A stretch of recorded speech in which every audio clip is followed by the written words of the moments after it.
Square কোম্পানির মালিক Samson H Chowdhury শুরুতে নিজেই সিরাপ বানিয়ে মানুষের দোকানে দোকানে গিয়ে বিক্রি করেছিলেন অনেকটা হকারের মতোই। আর আজ দেখুন তার কোম্পানির ওষুধ কেনার জন্য কাউকে বলতে হয় না, সবাই ফার্মেসিতে গিয়ে নিজেরাই বলে অন্য কোম্পানি না ভাই, স্কয়ার কোম্পানিটা দেন। আকিজ গ্রুপের মালিক শেখ আকিজ উদ্দিন একসময় ফেরিওয়ালার মতো কমলা ঝুড়িতে করে বিক্রি করছিলেন, ভ্যানে করে মুদি মাল বিক্রি করেছেন, নিজে বিড়ি বানিয়ে নিজেই মানুষের কাছে বিক্রি করছেন।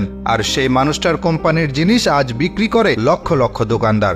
আজ তার প্রতিষ্ঠান আকিজ গ্রুপ দেশ সেরা। দেশের সবচাইতে বড় কনস্ট্রাকশন কোম্পানির মালিক আব্দুল মোনেম যখন এসএসসি পাশ করে ঢাকায় এসে কিছুদিন ঠিকাদারির ব্যবসা করে মাত্র 20,000 টাকা দিয়ে নিজের প্রতিষ্ঠান দাঁড় করিয়েছিলেন, ঠিক সে সময় নির্মাণ কাজ পাওয়ার আশায় শুরুর সময়টা তার কেটেছিল বড় বড় কোম্পানির দুয়ারে।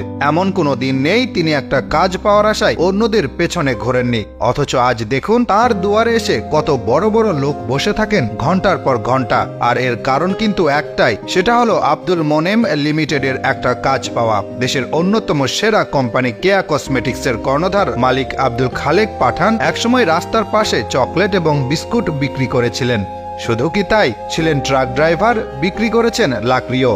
অথচ আজ দেখুন তিনি সময়ের আবর্তনে কোথায় পৌঁছে গিয়েছেন। নিজের কাজ করতে তিনি লজ্জা পাননি, আর এই একটা কারণে তিনি আজ এত দূর এসেছেন।